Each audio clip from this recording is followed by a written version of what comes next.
৩১ March একটি তারিখ যা শুধু একটি ম্যাচের জন্য নয় বরং নির্ধারণ করতে পারে বাংলাদেশ জাতীয় ফুটবল দলের ভবিষ্যৎ পথচলা। সেদিন সিঙ্গাপুরের বিপক্ষে মাঠে নামবে বাংলাদেশ, আর সেই ম্যাচই হয়ে উঠতে পারে জাতীয় দলের হেড কোচ হ্যাভিয়ের ক্যাব্রেরা এর ভাগ্য নির্ধারণের দিন।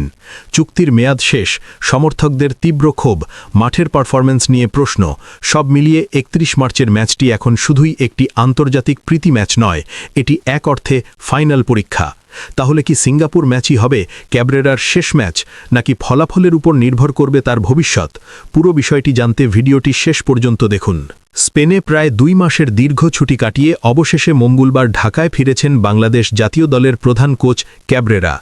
সর্বশেষ ১৮ নভেম্বর ঢাকায় ভারতের বিপক্ষে ম্যাচ খেলেছিল বাংলাদেশ। সেই ম্যাচের পরই পরিবারের সঙ্গে সময় কাটাতে স্পেনে উড়াল দেন এই স্প্যানিশ কোচ। দীর্ঘ বিরতির বিষয়টি নিয়ে গণমাধ্যমে তেমন আলোচনা না হলেও ফুটবল অঙ্গনে ছিল চাপা গুঞ্জন। অনেকেই প্রশ্ন তুলেছেন, গুরুত্বপূর্ণ আন্তর্জাতিক সূচির আগে এত বড় ছুটি কতটা যুক্তিযুক্ত? যদিও সামনে সিঙ্গাপুর ম্যাচের আগে পর্যাপ্ত সময় থাকায় পরিবারকে সময় দেওয়ার সুযোগ নিয়েছেন ক্যাব্রেরা। ২০২২ সাল থেকে বাংলাদেশের দায়িত্বে থাকা এই স্প্যানিশ কোচের অধীনে দল নানা উত্থান পতনের মধ্য দিয়ে গেছে। ৩ দফায় তার চুক্তির মেয়াদ বাড়ানো হয়েছে, যা প্রমাণ করে বাফুফের আস্থা ছিল তার উপর। তবে সমর্থকদের একটি বড় অংশ কখনোই পুরোপুরি সন্তুষ্ট হতে পারেননি। সামাজিক যোগাযোগ মাধ্যমে প্রায়ই দেখা গেছে ক্যাব্রেরাকে নিয়ে তীব্র সমালোচনা, কৌশলগত সিদ্ধান্ত নিয়ে প্রশ্ন, একাদশ নির্বাচন নিয়ে বিতর্ক।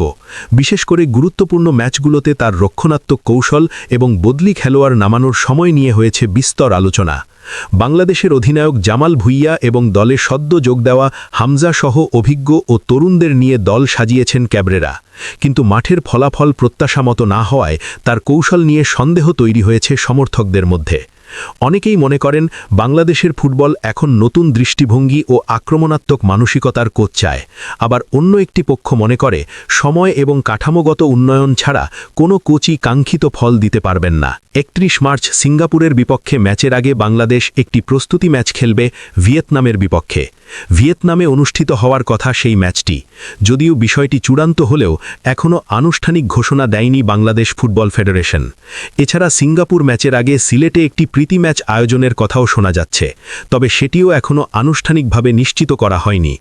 সব মিলিয়ে সূচি নিয়ে কিছুটা ধোঁয়াশা থাকলেও প্রস্তুতির অংশ হিসেবে অন্তত একটি আন্তর্জাতিক ম্যাচ খেলতে যাচ্ছে বাংলাদেশ, যা সিঙ্গাপুর ম্যাচের আগে দল গঠনে গুরুত্বপূর্ণ ভূমিকা রাখবে। এদিকে ৩১ মার্চের ম্যাচটি শুধুমাত্র আরেকটি আন্তর্জাতিক ম্যাচ নয়, এটি ক্যাব্রেরার চুক্তির শেষ দিন। চুক্তি অনুযায়ী সিঙ্গাপুর ম্যাচের পরই তার বর্তমান মেয়াদ শেষ হবে। এরপর বাফুফে সিদ্ধান্ত নেবে তিনি থাকছেন কিনা। ফলে এই ম্যাচটি হয়ে উঠেছে এক ধরনের মূল্যায়নের মঞ্চ।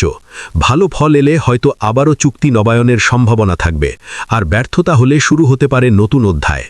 ক্যাব্রেরার কোচিং দর্শন নিয়ে বিতর্ক থাকলেও তিনি বাংলাদেশ দলে কিছু ইতিবাচক পরিবর্তন আনার চেষ্টা করেছেন, যেমন ফিটনেসে জোর দেওয়া, তরুণ খেলোয়াড়দের সুযোগ দেওয়া, আন্তর্জাতিক মানসিকতা গড়ে তোলা।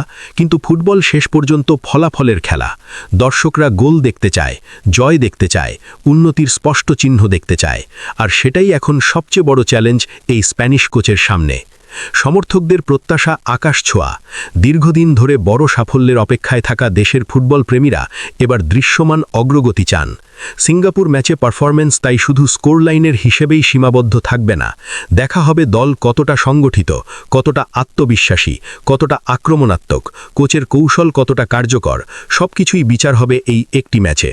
সবশেষে প্রশ্ন একটাই, ৩১ মার্চের পর বাংলাদেশ ফুটবলের ডাগআউটে কি থাকবেন হ্যাভিয়ের ক্যাব্রেরা, নাকি নতুন কোচের খোঁজে নামবে বাফুফে? উত্তর মিলবে সিঙ্গাপুর ম্যাচের পরই। তাই নজর এখন ৩১ মার্চের দিকে। এই ম্যাচই নির্ধারণ করতে পারে জাতীয় দলের কোচিং অধ্যায়ের পরবর্তী পৃষ্ঠা। ফুটবল প্রেমীদের অপেক্ষা, মাঠে জবাব দেবেন ক্যাব্রেরা, নাকি সমালোচকদের কথাই সত্যি প্রমাণিত হবে? সময়ই দেবে সেই উত্তর।